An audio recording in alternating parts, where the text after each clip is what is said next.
हिमाचल प्रदेश के किन्नौर जिले में स्थित एक ऐसा मंदिर जो भगवान श्री कृष्ण को समर्पित है। यह मंदिर चारों ओर से खूबसूरत पहाड़ों और एक छोटी सी झील से घिरा हुआ है। इसे दुनिया का सबसे ऊंचाई पर स्थित श्री कृष्ण भगवान का मंदिर माना जाता है और यहाँ तक पहुँचने के लिए यूला गांव से लगभग 11 से 12 किलोमीटर का ट्रैक करना पड़ता है।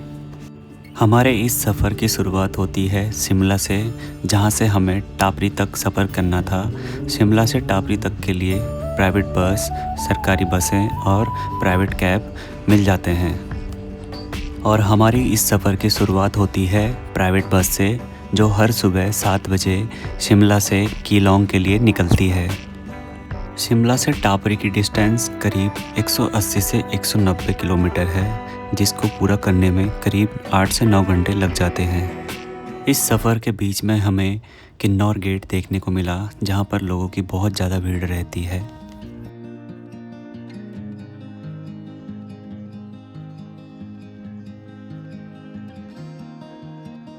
और फिर हमारे सामने आती है किन्नौर ज़िले की वो सड़क जो एशिया में सबसे ख़तरनाक सड़कों में से एक मानी जाती है।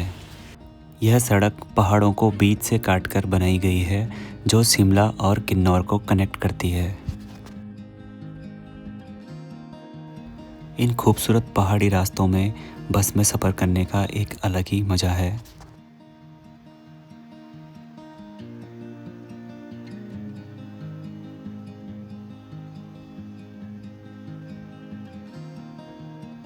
इन पहाड़ों को पार करते हुए हम पहुंच जाते हैं टापरी, जहां पे हम इस प्राइवेट बस को अलविदा कहते हैं और एक दूसरी बस का इंतज़ार करते हैं, जो हमें यूला गांव तक पहुंचाएगी।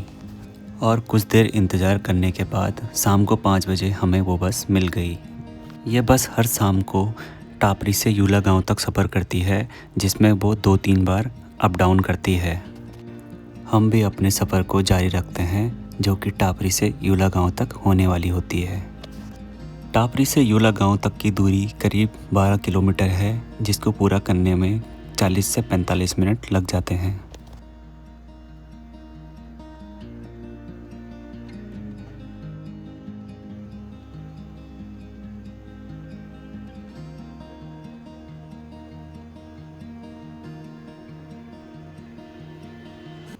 यह सफ़र पूरा होने के बाद अब हम पहुंच जाते हैं यूला गांव में।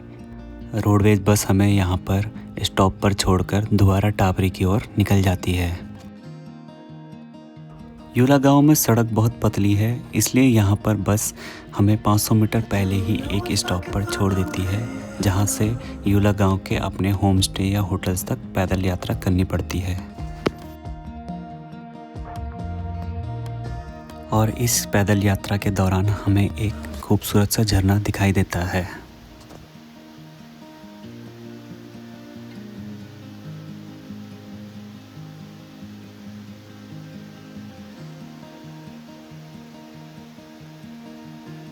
और इस झरने को पार करने के बाद अब हम पहुंच जाते हैं यूला गांव में।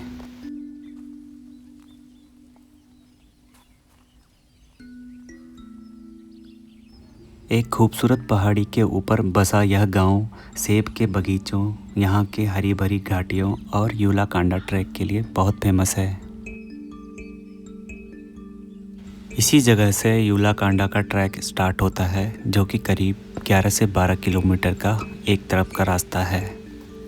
रात को यूला गांव में आराम करने के बाद अगली सुबह अब बारी थी ट्रैक की। मौसम थोड़ा ख़राब सा था, इसलिए सुबह से ही बारिश शुरू हो गई थी। और इसी बीच हमने अपने सफ़र की शुरुआत यूला गांव से शुरू कर दी। और यूला गांव को पार करने के बाद अब शुरू होती है हमारे असली परीक्षा की, क्योंकि बारिश के कारण यह ट्रैक इतना आसान होने वाला नहीं था, क्योंकि यहाँ पर रास्ता मिट्टी का है, जिसमें बारिश के कारण फिसलन हो जाती है, जिससे चलने में बहुत प्रॉब्लम होती है।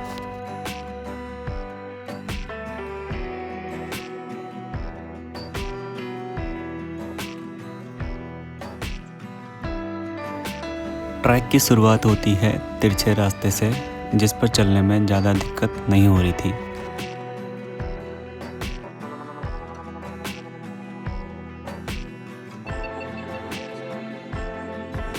प्यूला गांव से करीब 2 किलोमीटर चलने के बाद हमें दिखाई देता है एक छोटा सा झरना, जहां पर लोग बैठकर फ़ोटो खिंचवा रहे थे और अपने सफ़र के लिए पानी भर रहे थे। यह पानी ऊपर पहाड़ों पर ग्लेशियरों से पिघल कर आती है, इसलिए यह पूरी तरह से साफ और पीने लायक होता है।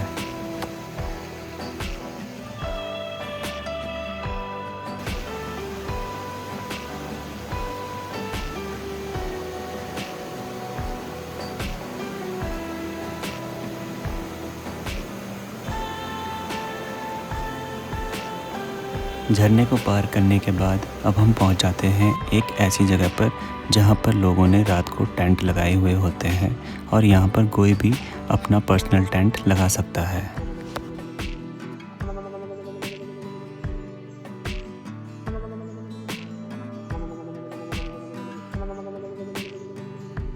कैंप एरिया को पार करने के बाद अब शुरू होता है ट्रैक का असली पार्ट, क्योंकि यहाँ से सीधी ट्रेल स्टार्ट हो जाती है।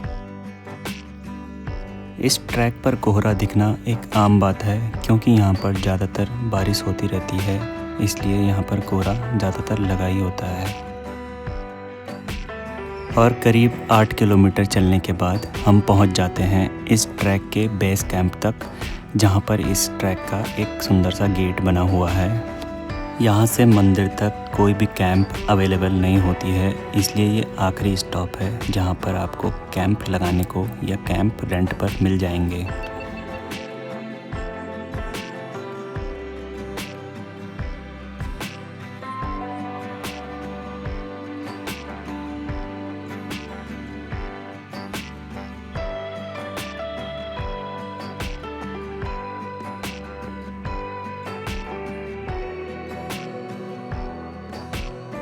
बेस कैंप पार करने के बाद असली खेल अब शुरू होता है, क्योंकि यहाँ से ट्रेल बहुत हार्ड होनी स्टार्ट हो जाती है और यहीं से बुग्याल वाला रास्ता भी शुरू हो जाता है।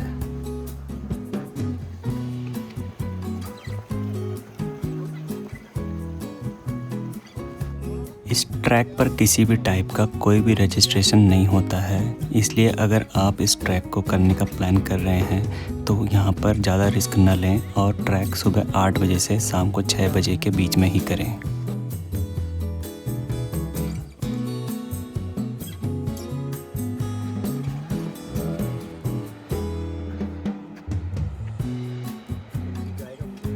बेस कैंप से करीब 1 किलोमीटर चलने के बाद हम पहुंच जाते हैं एक खूबसूरत सी जगह पर, जहां बैठकर ऐसा लग रहा था मानो मन शांत हो गया है। चारों ओर खूबसूरत से पहाड़ जो बादलों से घिरे हुए हैं और सामने बहती हुई एक पानी की धारा, जिसको देख के मन शांत हो जाता है।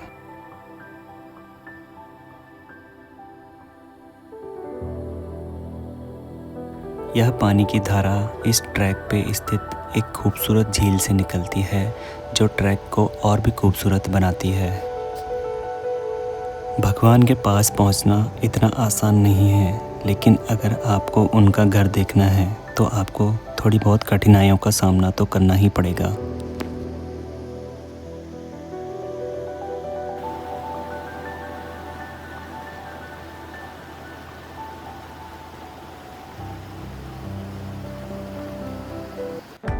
झील और धारा को देखने के बाद हम अपना ट्रैक जारी रखते हैं और लगातार आगे बढ़ते जाते हैं।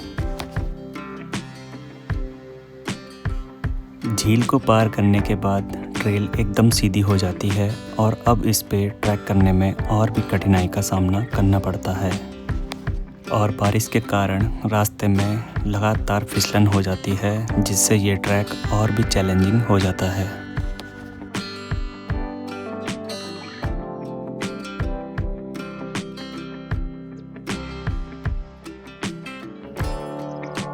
हर साल यहाँ पर लोग दूर दूर से दर्शन करने के लिए आते हैं और यह ट्रैक सिर्फ अप्रैल से नवंबर तक ही खुला रहता है।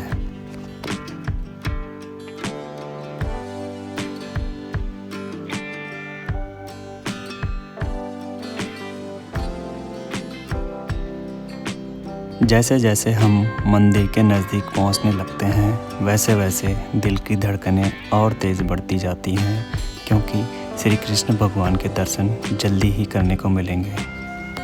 ये सोचकर मन में एक अलग ही उत्साह आ जाता है।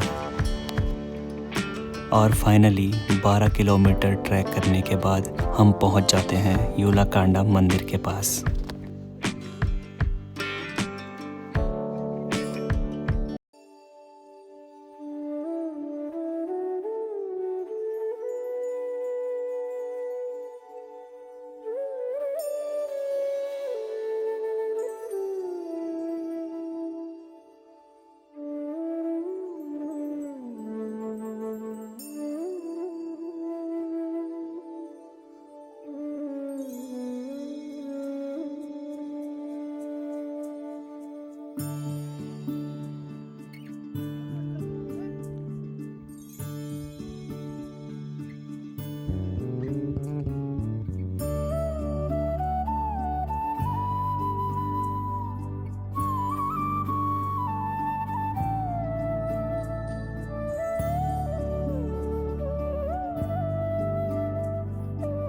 पुरानी मान्यताओं के अनुसार महाभारत काल में जब पांडव वनवास पे थे तब उन्होंने यहाँ पर आकर तपस्या करी थी और एक सुंदर सी झील और इस मंदिर का निर्माण कर इसे श्री कृष्ण भगवान को समर्पित किया था। हर साल यहाँ पर श्री कृष्ण जन्माष्टमी पर बड़ी संख्या में श्रद्धालु दूर दूर से आते हैं और यहाँ के लोकल लोग यहाँ पर एक छोटा सा मेले की तरह यहाँ पर नाच गाना और श्री कृष्ण भगवान के भजन गाते हैं। इस मंदिर के कपाट साल में सिर्फ एक ही दिन खोले जाते हैं, जो कि श्री कृष्ण जन्माष्टमी के दिन ही खोले जाते हैं। यहाँ एक प्रसिद्ध लोक परंपरा किन्नौरी टोपी को झील में प्रवाहित करने की भी है। माना जाता है कि यदि टोपी बिना डूबे दूसरी ओर पहुँच जाए तो इसे शुभ संकेत माना जाता है। यह धार्मिक आस्था और स्थानीय लोक विश्वास का एक हिस्सा है। मंदिर के पीछे एक सुंदर सा पहाड़ दिखाई देता है जिसमें हमेशा बर्फबारी हुई रहती है।